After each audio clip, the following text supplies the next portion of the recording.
Your metabolism is slowing down, they say. You can't eat like you did in your 20s. It's all downhill after 30. But what if I told you that most of what you've heard about aging and metabolism is completely wrong? Aging does not inevitably doom you to weight gain and energy loss. The latest research shows that your basal metabolic rate stays remarkably stable from your 20s until your 60s. So why are so many people struggling with weight gain and energy loss as they age? Today, we are uncovering the real culprits behind what feels like a slowing metabolism. And they're not what you think. You'll discover the shocking truth about what's actually happening to your body as you age, and the 8 evidence-based strategies that can not only prevent metabolic decline, but potentially reverse it.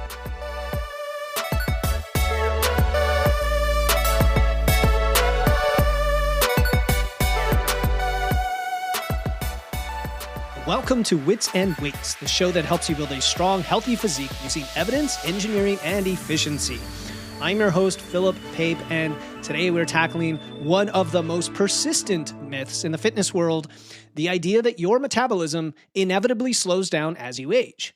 We've all heard it or said these things ourselves. Just wait until you hit 30, 40, 50, your metabolism just isn't what it used to be. And these are the kind of statements that seem to make intuitive sense when you notice changes in your body composition and your energy levels as you get older. But the thing is that research tells us a different set of facts, and both are not mutually exclusive. In other words, you're both right. And when we look at the data, we discover that the relationship between aging and metabolism is more complex, and it's more within our control than conventional wisdom or the industry might suggest. And today I want to break down what is happening. What is happening with your metabolism as you age, why you might be experiencing changes in your body composition, getting fluffier, getting more belly fat, things like that. And most importantly, strategies, of course, strategies that you can implement starting today to maintain or even boost your metabolic rate, regardless of your age, and it is never too late. Before we get into it, if you are right now feeling like you're struggling with your metabolism or your body composition or your energy, I've created something that can help. Wits and Weights Physique University is my coaching community. It's where I've taken the best from my private clients, my one-on-one process, and put it into a group program that's more, let's say, affordable and accessible to a lot more folks. And we tackle these kinds of issues by giving you a roadmap, an onboarding plan to follow. It personalizes the nutrition and training based on the evidence. And right now I'm offering 2 weeks free, so you can kick the tires. You get access to your first challenge free when you join. And within those 2 weeks, you can take full advantage of the program, no strings attached, nothing blocked off, including the customized nutrition plan, training programs designed for your goals, direct access to me, our community for support, for accountability, so much more. Just go to witsandweights.com/physique or click the link in the show notes to get started. And I just want to get back into the topic now, and let's talk about what's happening with metabolism as you age. First, we have to understand what we mean by metabolism. Your total daily energy expenditure, TDEE, which we also call our metabolism, is the amount of calories you burn every day. It consists of several components, and if you have to break it down, we typically use 4 components so you can understand what happens as we age. So the first component is your BMR, your basal metabolic rate. This is the energy your body needs just to maintain your basic physiological functions while you're just going about your business. Your heartbeat, your breathing, your cell turnover, your brain function, your organs, and so on. For most people, this represents about 2/3 of your total daily calorie burn. So that's very important to understand. Next is the thermic effect of food, or TEF. That's the energy your body expends to digest, absorb, and process the nutrients you consume. TEF typically accounts for about 10% of your total calorie burn. And then finally, we have 2 pieces that are often lumped together, but they're quite distinct, that are related to your physical activity. One is EAT and the other is NEAT. EAT is exercise activity thermogenesis. That is the calories you burn during planned exercise, which represents just 5% of your daily burn. And non-exercise activity thermogenesis, or NEAT, and that is all the spontaneous movements you make throughout the day, fidgeting, doing chores, standing instead of sitting, and including walking in there, which, yes, can be deliberate, but it's distinct from EAT. So if you combine those, you got the other rest chunk of your metabolism. Like I said, 5% for NEAT, maybe as much as 15 to 30, 40, 50% for NEAT, depending on how active you are. The surprising thing that floors a lot of people, and it surprised me when I learned this a few years ago, is the research published by Herman Poncer. Now, his initial research was in 2021 in the journal Science, very well-respected journal. He later wrote a book called Burn, and he showed, based on doubly labeled water, which is a very accurate way to determine someone's metabolism, that when adjusted for fat-free mass, put a pin in that because we're going to come back to it. It's actually a really important caveat. When adjusted for fat-free mass, TDEE, your expenditure, your metabolism, remains relatively stable from age 20 to age 60. It's only after age 60 that we start to see a noticeable decline in the metabolic rate. And this is important. I want to repeat that because it's so contrary to popular belief, and you might not even believe it based on how your own body has responded with age. Your metabolism doesn't automatically slow down just because you're getting older, at least not until you're well into your 60s. But if that's true, why do so many people experience weight gain and difficulty losing fat as they get older, even though they're eating the same amount? And so the answer really lies in the physiological and lifestyle changes that often accompany aging. And remember what we said, adjusted for fat-free mass. So this is going to be relevant here. Fat-free mass includes muscle tissue, okay? So it is not simply aging that is causing your metabolism to slow. Let's look at the actual mechanisms that lead to, I'll say, what feels like metabolic decline and in actuality does reduce your metabolism, and it's tied to fat-free mass. The first and perhaps most significant factor is just that. It is muscle loss. You are losing your fat-free mass. That is known as sarcopenia when you lose muscle with age. This is a natural process with aging. Starting in your 30s, we begin to lose our muscle mass gradually, and then it accelerates after 50.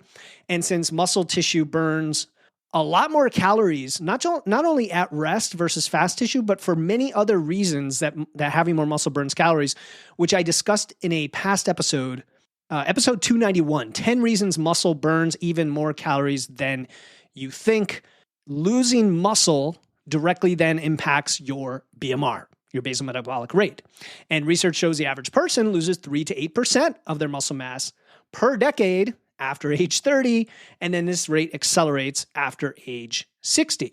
And what's causing the muscle loss, a big part of it is hormonal changes, right? As we age, we have decreases in our anabolic hormones like testosterone, growth hormone, IGF-1, which is insulin-like growth factor 1, and these are all critical in building and maintaining muscle. So you don't have the same hormonal milieu, as they call it, as when you were in your 20s, when you're just raging with hormones. Also, changes in thyroid hormone activity can reduce your metabolic rate, and declining sex hormones affect fat distribution and our body's ability to preserve muscle. Another reason is mitochondrial dysfunction. Mitochondria, as you might have heard, are the powerhouses of your cells. They produce energy, and as we age, they become less efficient. That results in a reduced cellular metabolic rate, and then that is compounded by increased oxidative stress, increased inflammation, and then that further impairs mitochondrial function. Then there's the increase in fat mass. So unlike muscle, fat tissue is far less metabolically active, which means it contributes minimally to calorie burning. And then as you age, there's usually a shift toward visceral fat accumulation. That's the dangerous fat that accumulates around your organs. And this type of fat releases inflammatory cytokines that can negatively impact metabolism throughout your body. But perhaps the most significant factor that most people don't consider outside of muscle mass is the reduction in physical activity and NEAT as we age. We often become more sedentary. We sit more. We move less. Spontaneous activities like taking the stairs, walking to the store, fidgeting tend to decrease, sometimes dramatically. And this reduction in daily movement can account for hundreds of fewer calories burned each day. And then there's sleep quality. Sleep quality declines with age. Many older adults have disrupted sleep patterns, shorter sleep duration, poor sleep quality. Life just gets in the way, right? We get busy. We have kids. We have family. Work gets more stressful. Poor sleep is not great. It impairs your glucose metabolism and elevates your stress hormones. It increases your cravings, increases belly fat storage. It reduces fat oxidation. And all of those things functionally slow your metabolism. And then finally, kind of related to this, but separate, is chronic stress. right? I could put this at the top of the list for some of you. Yes, it becomes more common because we have complexities as we get older. I sometimes daydream about those times when I was a child and I could just frolic outside in the summer in the grass in my bare feet without a care in the world. I look at my pets and I think the same thing. I'm like, if only I could be a dog for a day, right? Now in my 40s, I know what stress is like. We have elevated cortisol from this chronic stress that encourages fat storage, again, especially in the abdominal region. It also promotes muscle loss, insulin resistance. So it's a laundry list of things, and it's not that your metabolism is just slowing down mysteriously. It's that all of these factors, many of which are lifestyle related, are creating the conditions for metabolic decline, driven largely by the reduction of fat-free mass, right? The reduction in muscle, combined with all the stressors that I just talked about. The good news is that since many of these are within our control, we can take action to prevent or reverse this decline right now, no matter what age you are. Obviously, the younger, the better, but you are where you are. So don't make any excuses as you're listening to this show. If you are not active, if you are not strength training, if you are not doing the things we're going to talk about in the next section, this is your wake-up call. This is your clarion call. Okay, this is the moment where you cross the Rubicon and you say, I am finally going to prioritize myself so that I can live a long, healthy life. I have not just a lifespan, but a health span. I can fulfill what the deeper why is, my purpose in life when it comes to my physical and mental being on this planet. What is that for you? And so I want to get to the part you've been waiting for here. What can you do about this? And I've identified for this episode 8 evidence-based strategies that can maintain or increase your metabolic rate. And you're going to have heard this many times on the podcast in one stage or one form or another. And these are principles. These are foundational, but I want to break them down for you. Strategy number 1, can you guess it? I'm going to give you a pause. Of course, strength training. Without strength training, almost all of this goes out the window and you join the mass of the population who ends up in metabolic decline, frailty, and diseases of aging. Inevitably, it will happen. It will happen if you are not strength training. Sorry to say it, but I'm not sorry because strength training is amazing. It can be fulfilling, enjoyable, and you're going to feel like a badass if you do it. Okay? Resistance training will combat sarcopenia because why? You're building and you're preserving muscle mass. I mean, it's as simple as that. You're doing what the human body was evolved, I want to say designed, evolved to do, is push against loads in the real world. And this has so many benefits. It enhances the mitochondrial density and function we talked about at the cellular level. It boosts your metabolic efficiency. It increases your anabolic hormones. All the things, right? Not to mention making you functional and strong and capable and building muscle mass just in general. And it, of course, side effect is you have a more athletic, lean physique. So it mitigates the age-related hormone declines like nothing else. I mean, it is incredible how many people I've worked with, and I will put myself in that category, who are in their 40s or 50s or 60s, have had mostly a sedentary lifestyle, start strength training, and it is like they are a completely new, young, fit person. It is incredible. And the research is clear on this. Strength training is non-negotiable if you want to maintain your metabolism as you age. So how do you do this? Well, I would start where you're at. If you're not training at all, 2 to 3 strength training sessions per week. Focus on compound movements like the squat, the deadlift, the bench press, the overhead press. Eventually you've got pull-ups or chin-ups in there. Maybe you have some rows in there. And then eventually you can branch out into machines or bodybuilding work or whatever. But you're going to start simple with basic compound movements that engage multiple muscle groups for the most muscle mass, efficiently, full range of motion that gets you stronger. Don't be afraid to lift heavy. Progressive overload is key to stimulating growth and maintenance. Okay? I've talked about this on other episodes. I'm going to leave it at that. It is so important that you get into this, you start training, you learn how to do it properly. I mentioned earlier, we have something called Physique University. We will teach you how to do that. We not only teach you how to do it and give you programs, we're going to show you how to program for yourself so you have the skill to do it for the rest of your life. That's number 1. Strategy number 2 is to prioritize high protein nutrition. Protein-rich diets support the muscle synthesis and they prevent what's called catabolism, which is the breakdown of muscle tissue. They prevent this.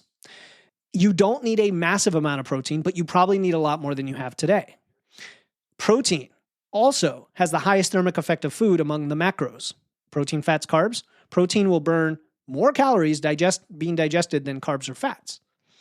And so you get a lot of benefits with protein for muscle, for maintaining your diet, for feeling full, for being satisfied, for having delicious food. And for adults over 40, research suggests you need even more protein. And we're talking not a massive amount. I would start at 0.7 grams per pound and work your way up to as much as 1 gram per pound, and you're fine. You'll never really have to go beyond that except for special cases or advanced strategies. All right? Spread it across your meals and you're golden. Of course, you should be tracking your food so you know how much protein you're getting. That's a side method that supports getting enough protein. If you want to do that accurately, precisely, and easily, I would use MacroFactor. Link is always in my show notes at the bottom. Use my code WITSandWeights, all one word, to get 2 weeks free, but that will be a game changer for you. All right, strategy number 3 is to boost your NEAT, your non-exercise activity thermogenesis. This is also a game changer for people. I've had clients who are desk jockeys, lawyers, accountants, engineers. They might get 3,000 steps in a day because they're not thinking about it, and they've gotten in a rut of just working all day. Going from 3 to even 6 or 7 massively improves your health, your calorie burn, your longevity, and lots of other things like blood sugar control, hormones, etc., insulin resistance, the list goes on. And you, again, start where you're at. Small, frequent movements throughout the day can, by themselves, significantly increase your calorie burn, right? Using a standing desk, taking short walks, pacing between meetings or on meetings if you can, doing your chores, gardening, right? Not, doing things with your hands outside instead of hiring everybody to do stuff. Going up the stairs, parking farther from the store. And that's just not even going for deliberate walks, which are the next level to this. All these contribute meaningfully to your calorie expenditure. So what does that sound like? It sounds like not sitting on your butt all day. Sitting itself is its own mortality risk. So not sitting combined with regular movement throughout the day is going to be huge. And we know that NEAT can vary by up to 2,000 calories per day between individuals of the same size based on their lifestyle, right? And we're not talking 30,000 steps a day. We're talking about being fairly sedentary to being somewhat active. So this could potentially be the most impactful factor in the short term, especially for your daily energy expenditure, which will make then eating easier, getting more calories easier, or being in a deficit easier when you're going for fat loss. In fact, we just did a mini challenge in the Physique University to help everybody increase their step count. So if you join, you can go grab that. We're done with the challenge, but the challenge document and guidance is there. It's a lot of fun. We gamify it, and we do challenges every month, so another reason to join. All right, strategy number 4 is to improve your sleep hygiene. Hygiene, just a nice fancy word for all the aspects of your sleep ritual, your routine to improve the quality of the sleep. Yes, we want to have sufficient duration, sufficient hours of sleep. Like you don't want to be so deprived that you're just exhausted and whatever you do, it's not going to matter. We're talking 5 to 6 hours of sleep is really that threshold where you start to get deprived. But if you're over, say, 6.5 and you're aiming for that 7 to 9 hours, nine is almost nobody I've worked with other than retired people are going to get 9 hours of sleep. Let's just admit it. Okay. That's fine. Raise your hand. You know who you are. The vast majority of us are going to get maybe 7 or 8. And that's fine as long as you focus on quality, because the quality is what really impacts the hormonal function and your thyroid, your metabolic health, your cravings, your belly fat. And along with that comes consistency. The number one hack I have for you, if you want to call it that, is going to sleep and waking up at the same time. Even if you only get 6 hours of sleep, I would rather you first get a consistent 6 hours of sleep at the same sleep and wake times, even on the weekend, than try to get an extra hours of sleep if that's not, let's say, accessible or sustainable for you.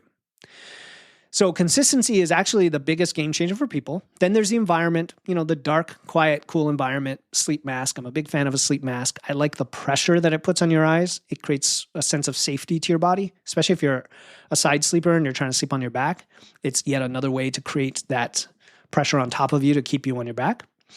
And we know that just poor sleep is a game changer in the negative sense. Like it's a link to reduced insulin sensitivity, increased hunger hormones, decreased satiety hormones. I mean, you're starving and craving high sugar, high fat foods when you don't get enough sleep. You know this. Like if you're listening to this, you know this. And even if you're tracking your food, you're going to be hungrier, a lot hungrier, even if you have the so-called discipline or willpower not to eat the extra calories. You're doing yourself a disservice by not getting enough sleep. So if you're gaining a bunch of weight, if you have metabolic dysfunction, if your metabolism is declining, sleep is a big part of that. Strategy number 5 is managing chronic stress. Now, this one is a tough one for a lot of folks, yet it could be the most important aspect because a lot of us can't change the job we have or the family we have, and those things cause stress for us. And you've heard all the tricks, mindfulness, meditation, deep breathing, yoga, doing things you enjoy, play, doing a hobby, right? You've got to find what that thing is for you. For some people, it's just adding in some time for short breaks throughout the day and just not going forever throughout the day. It's finding time for yourself. Just like I encourage you to carve out time for training, I encourage you to carve out time for nothing. And by nothing, I mean you've got no obligations or priorities in that time you've scheduled with yourself. It could be 15 minutes, and you're just going to do something for yourself to lower your cortisol or make it more consistent, to improve your mental health. And this could be going for a walk, which kills 2 birds with 1 stone and increases your NEAT. It could be simply sitting down and enjoying a nice book, having a coffee, whatever. That's for you to decide. But this is going to be massive when it comes to your metabolism. And if you've done all the other things, later this week, I'm doing an episode with Adam Badger. Shout out to him. Great guy, fellow coach. And he's really an expert in chronic stress. And what I like about him is he doesn't approach it from reducing your stress or coping with your stress, but rather, how do you change your perception of stress? So I want you to listen to that episode on Friday, or if you're listening to this later, it's 2 episodes after this one, because we all face the same kinds of stressors, but we don't all react to them the same way, right? We don't all react with road rage when someone cuts us off in traffic. Some of us are able to just let it slide, understand that maybe that person's having a bad day, and honestly, do we care? And just move on. And your reaction to that causes a physiological stress reaction or not. And there's a long list of things like that. So understanding how you respond to the stressors can be a game changer, even if you don't eliminate the stress or do a stress coping hack. All right.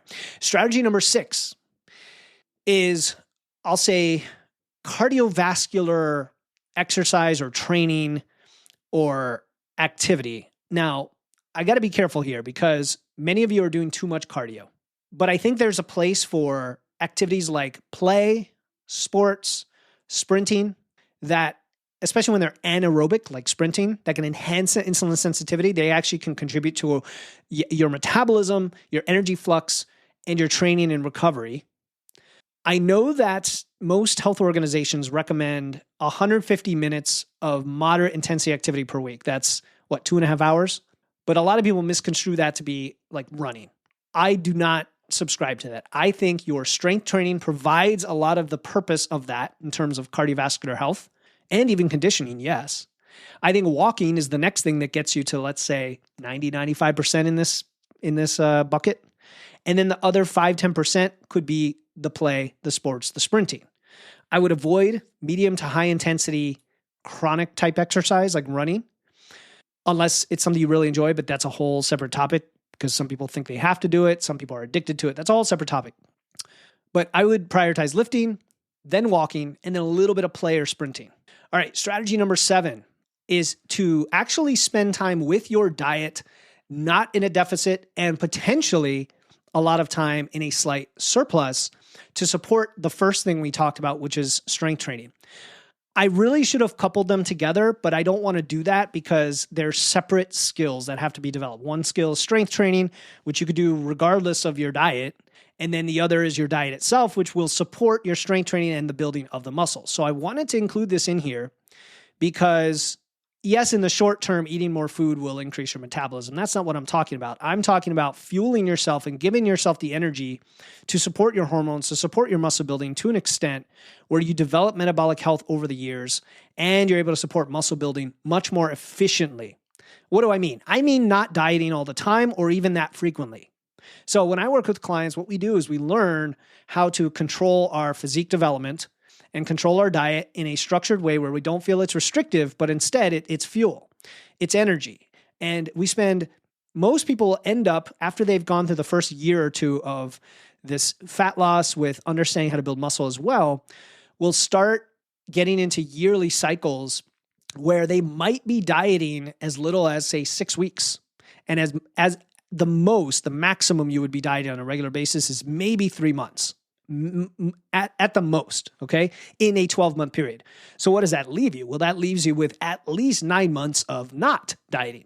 Now, that doesn't mean you have to be in a calorie surplus in those 9 months building muscle, but it does mean you're not dieting. I, however, would encourage people to spend a decent amount of time in a calorie surplus early on as they're doing this for the first time as a noob, a novice, late novice, intermediate. For the first couple of years, maybe even 3 years, have 2 or 3 muscle building phases in there. Doing that will give your body the best chance to pack on all that lean tissue and set yourself up for the rest of your life to just maintain that muscle, right? You've got to go through the building process once, at least once or twice, I should say. You could do it a few more times if you're really into this, you really want to add even more muscle. But even just doing it once or twice is going to be a game changer for you because now you'll have that extra lean mass. You'll have a higher metabolism just walking around. You'll be able to carry a little more body weight, eat a little bit more food. And again, that is a game changer. That is how you increase your metabolism, especially for women in peri-post-menopause and men who have a decline in testosterone. It is going to counteract all the things you are concerned about that cause issues. Because, for example, the drop in estrogen causes extra belly fat storage and a drop in muscle mass and an increase in body fat. Well, if you're strength training and you're eating, you're going to counteract that. You're going to build muscle. You're going to lose body fat. And therefore, you are going to thrive in peri and postmenopause where everyone else is struggling. And that's what you want. All right, the last strategy, number 8, is also nutrition related. It's really your timing and your meal frequency. So the way I like to think of this is meal timing and frequency is more about consistency for your current phase. So what do I mean by that? You're going to be in a phase where you have a goal. Your goal might be fat loss. It might be to maintain. It might be to build muscle. Maybe you have an athletic pursuit. Doesn't matter. You're in a phase, right? And within that phase, you're going to have a certain amount of calories and macros, and you'll come up with a decent meal structure for that, right? I want to eat 4 times a day, mostly protein, and here are my feeding windows or my feeding times.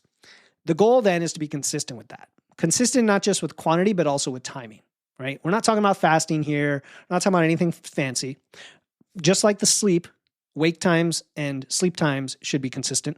Your eating should be as consistent as possible. Now, calories can fluctuate. They can fluctuate naturally and they can fluctuate intentionally. And I think the body is okay with that as long as you do that consistently as well. Like if you have 3 high days and 4 low days every week, if you just keep doing that like clockwork, your body will get used to it.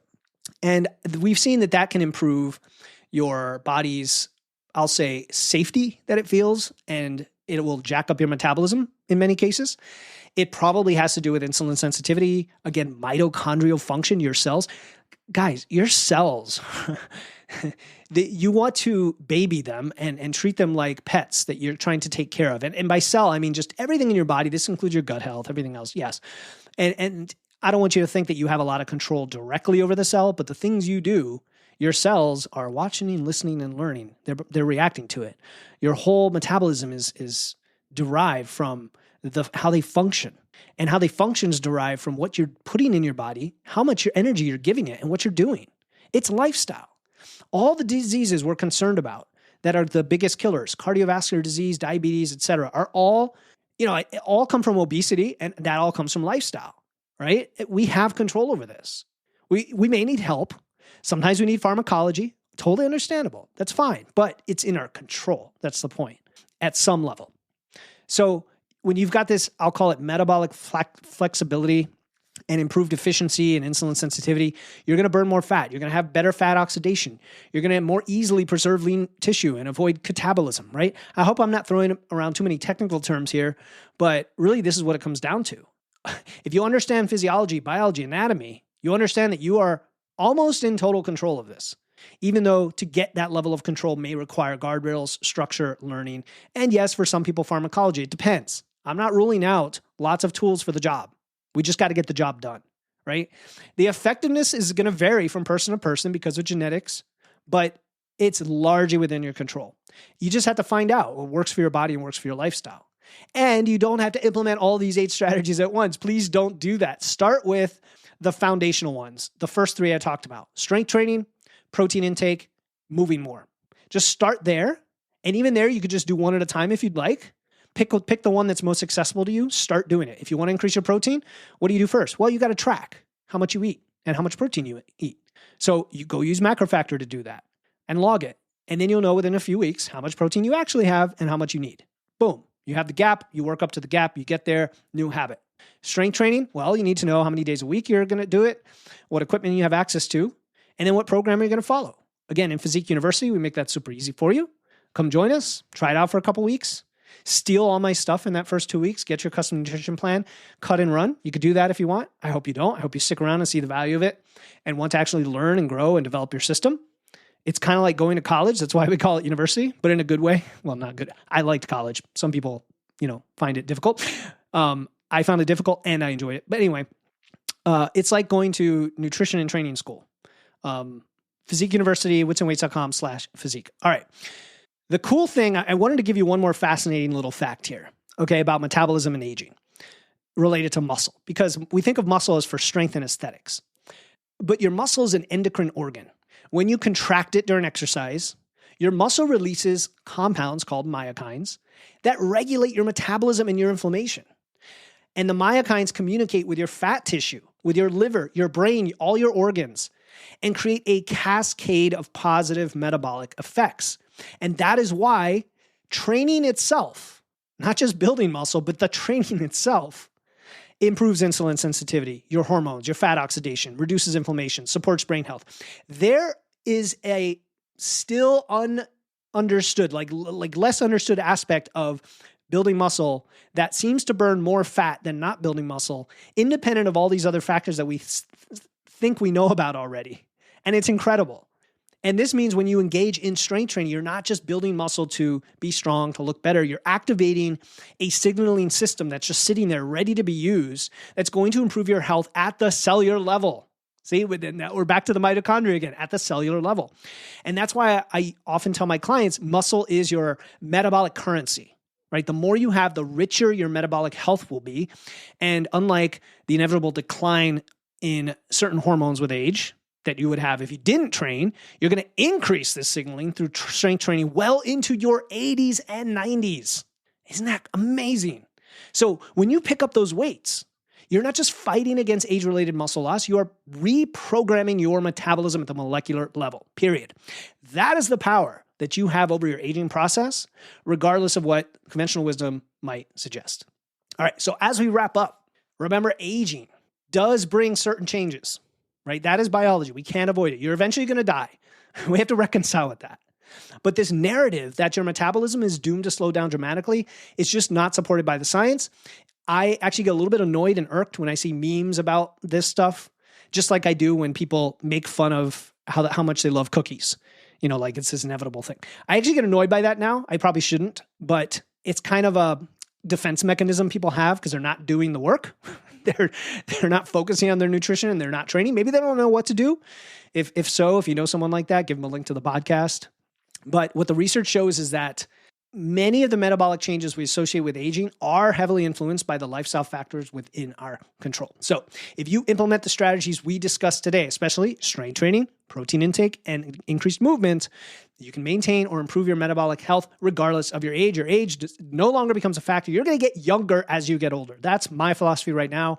I'm 44, and I'm way younger physically than I was at 25.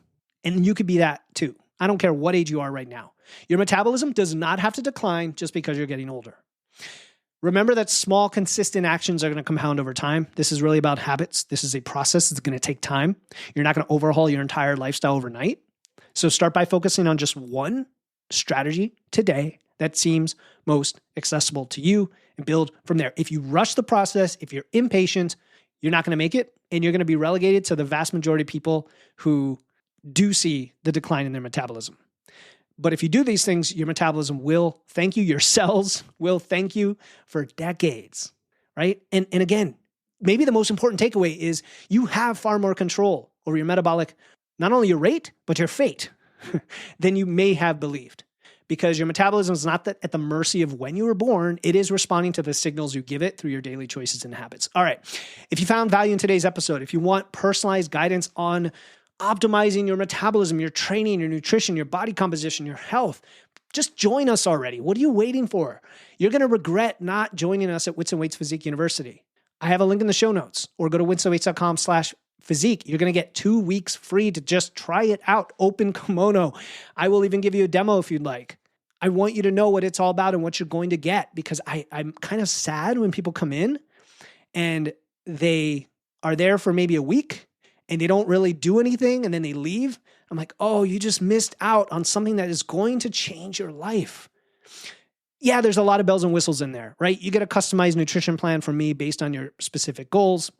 You get workout programs, you get workout philosophy. There are courses on physique development. There's the community, there's the coaching calls. We're going to have some live workshops. We're also going to have some guests on our lives. And of course, a supportive community. Just go to witsandweights.com/physique or click the link in the show notes. What are you waiting for? Let's create that sustainable approach that works with your physiology so that you can combat metabolism with age. All right, until next time, keep using your wits, lifting those weights, and remember, when it comes to your metabolism, age is just a number. But what you do with your body every day is what truly counts. I'll talk to you next time here on the Wits and Weights podcast.